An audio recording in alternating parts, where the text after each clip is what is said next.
गुरु भगवान के प्रेम के अनंत अनंत शुक्राने। हमारे गुरु दादा भगवान, गीता भगवान, अम्मा जी को नमन है, साष्टांग प्रणाम है। गीता भगवान का महासमाधि दिवस 7 जून 1983 को गीता भगवान का शरीर महासमाधि में विलीन हुआ, ज्योत ज्योत में समा गई, वो स्वयं सबके दिलों में समा गए। ऐसा कहते हैं वो प्रेम का अवतार थे।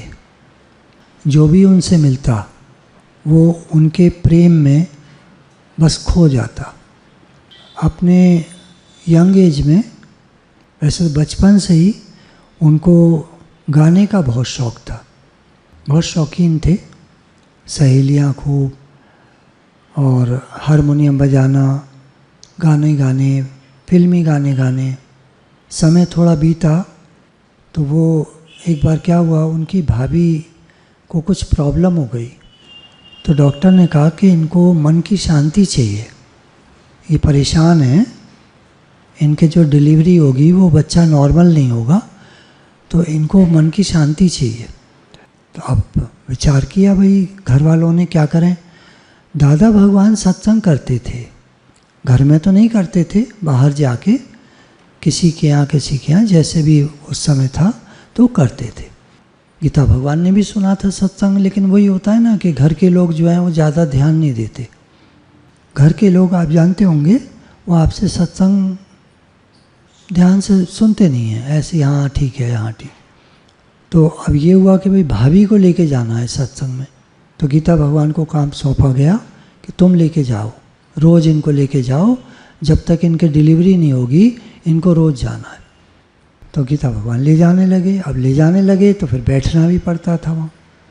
तो एक दिन दादा भगवान की जो मुख्य शिष्या उस समय लक्ष्मी भगवान थे, तो उन्होंने कहा कि हमने सुना है तुम भजन बहुत अच्छा गाती हो, गीता भगवान से। तो हारमोनियम रखा था, तो गीता भगवान ने जो भजन याद थे तो एक सुना दिया।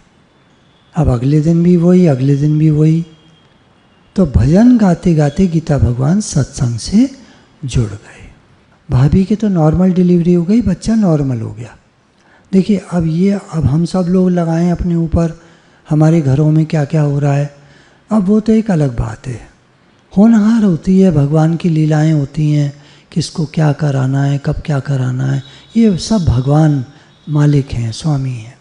गीता भगवान सत्संग से जुड़ गए, फिर उनकी शादी हुई। तो दादाजी जो थे वो बिज़नेस करते थे बाहर विदेशों में, तो वो चले जाया करते थे। गीता भगवान अपने ससुराल में रहकर, एक छोटा कमरा था उसी में वाणी लगा लेते थे, डायरी लिखते रहते थे। धीरे धीरे आसपास के लोगों ने सुना कि कुछ यहाँ होता है, आके बैठने लगे। देखिए होनहार है ना, भगवान को कैसे कराना होता है। बैठने लगे, 20-25 लोग उस कमरे में आ पाते थे बस। वहीं से सत्संग बढ़ता गया, बढ़ता गया, बढ़ता गया। धीरे धीरे आज पूरे विश्व में दादा भगवान का सत्संग चल रहा है।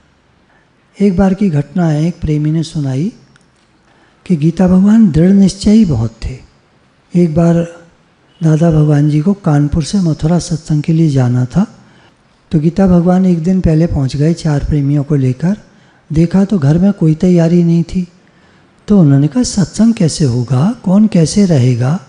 उनके यहाँ 4 कमरे थे, भाई ठीक है लोग आएंगे, प्रेमी रहेंगे, कैसे होगा सत्संग, कैसे होगा। तो खुद झाड़ू लेके, खुद करके करना। और जब सत्संग करते थे लोगों ने बताया, तो गीता भगवान हमेशा ज़मीन पे बैठ जाया करते थे। कुछ माताजी आती थी वो तो कुर्सियों पे बैठती थी, बाकी लोग ज़मीन पर ऐसे ही बैठते थे, और गीता भगवान भी ज़मीन पर बैठते थे।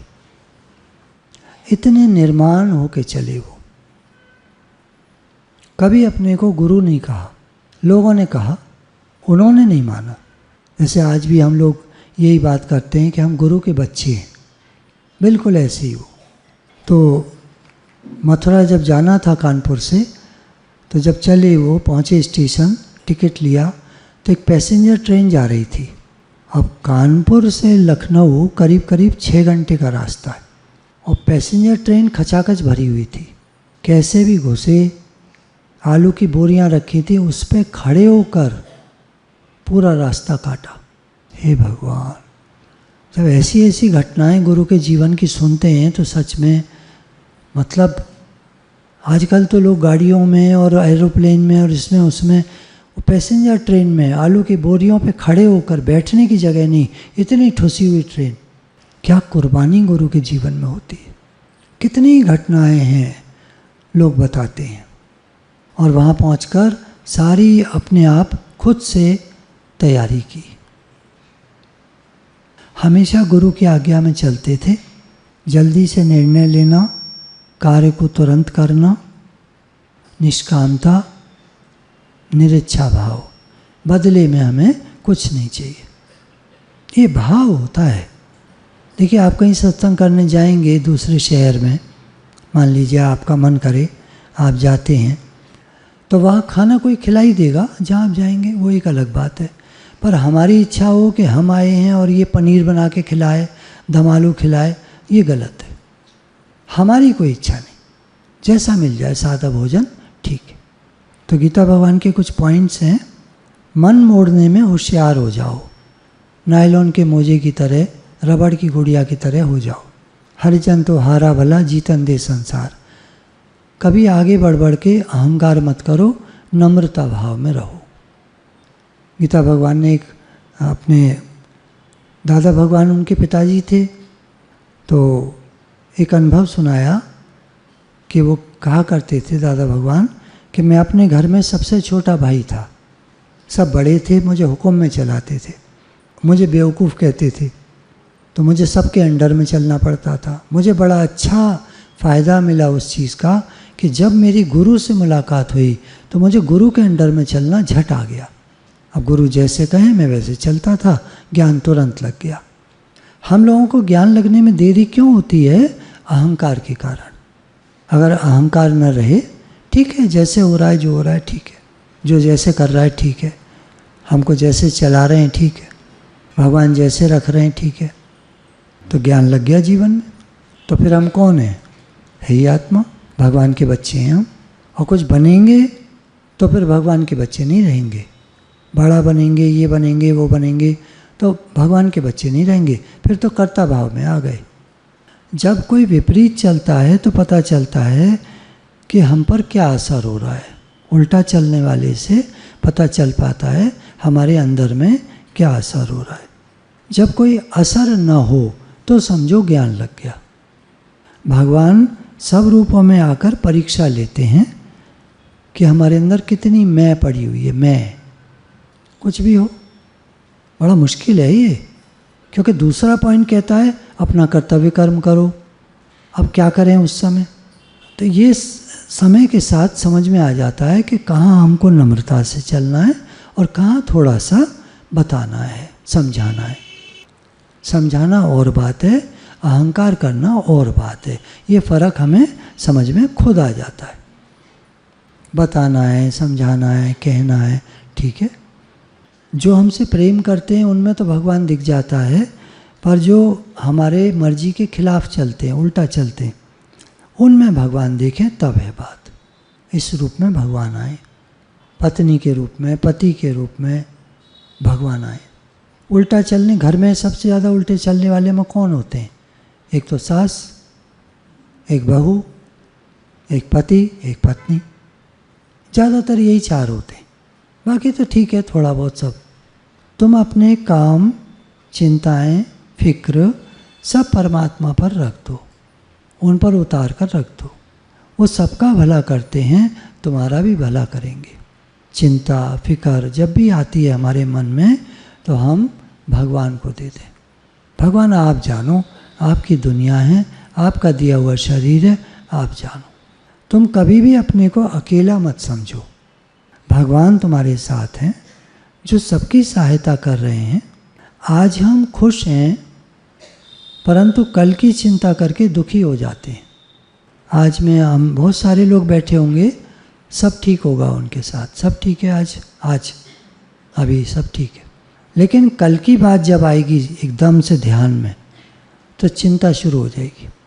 तब कैसे होगा, जब कैसे होगा, ये कैसे, वो कैसे। मन का काम है डर और चिंता लाना, पर तुम संकल्प अच्छा रखो। हम देखिए, एक तो हम स्वयं हैं, हम कहते हैं ना मैं आत्मा हूँ, भगवान का बच्चा हूँ, ये शरीर नहीं है, हम स्वयं। दूसरा है ये मन, बुद्धि, चित्त, अहंकार, शरीर, ये सब एक हैं, शरीर और मन जुड़े हुए हैं। अब ये हमको चिंता फिकर लाते हैं, तो कह रहे हैं तुम अच्छा संकल्प रखो, तुम शुद्ध भाव भेजो प्रकृति में, सबका भला हो, सबका भला हो, सबका भला हो।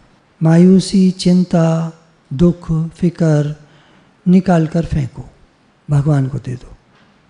मन को बदलकर अच्छी बात में रखो कि भगवान ने मेरे लिए सब कुछ अच्छा बनाया है, मेरे लिए कोई खराबी नहीं है। तेरा राम जी करेंगे बेड़ा पार, उदासी मन काहे को करे। तुम ज्ञान से इतनी प्रीत रखो जितनी घर परिवार से रखते हो, उतनी प्रीत ज्ञान से रखो, भला हो जाएगा। धन से, शरीर से जितनी प्रीत रखते हो उतनी ज्ञान से रखो, ज्ञान से ही जीवन अच्छा बनता है। गुरु आकर हमें सच्चा जीवन देते हैं, हमारे पास कुछ नहीं है गुरु को देने के लिए, केवल श्रद्धा प्रेम ही है भेंट देने के लिए। श्रद्धा और प्रेम जब हमारा होता है गुरु के प्रति तो ज्ञान लगता है, और श्रद्धा नहीं होती तो ज्ञान नहीं लगता। फिर श्रद्धावान लभते ज्ञानम, गीता में भगवान ने कहा, श्रद्धावान को ही ज्ञान लगता है। प्रेम माना किसी के लिए भी नफरत का भाव न हो। हमारे अंदर में प्रेम है, हम कहते हैं, वो तभी पूर्णता को प्राप्त होता है, पूरा तभी होता है प्रेम जब किसी के लिए नफरत का भाव न रह जाए। थोड़ा थोड़ा बुरा करके हम लोगों को देख लेते हैं, इस आदत को ख़त्म करते जाए। कोई बुरा नहीं है भले मन के वास्ते, सब बढ़िया है, सब ठीक है, सब अपनी जगह ठीक है। हम कहते हैं ये गलत है, वो गलत है, अपनी जगह सब ठीक है। जब तुम किसी को खराब या बुरा करके देखते हो तो मतलब अपने को अच्छा समझते हो, है ना, ये भी बात है। अपने को हम अच्छा समझते हैं तभी तो दूसरे को बुरा और ख़राब करके देखते हैं। मैं होशियार हूँ, दूसरा बेवकूफ़ है। रोज़ इस बात पर जोर दिया जाता है कि आज ही निश्चय करो। निश्चय क्या है? मैं केवल भगवान का ही हूँ, ये निश्चय है। मैं आत्मा हूँ जिसको कहते थे हम पहले, मैं आत्मा हूँ, वही सेम बात है, मैं केवल भगवान का ही हूँ। आज ही इस बात का निश्चय कर लोगे तो बाद में कल को कैसी भी परिस्थिति आएगी तो मुस्कुराओगे। मैं भगवान का हूँ, भगवान जाने। कैसी भी परिस्थिति आएगी हम मुस्कुराएंगे। मुस्कुराएंगे हम जो गुरु संग हैं, गिर न पाएंगे हम जो गुरु संग हैं।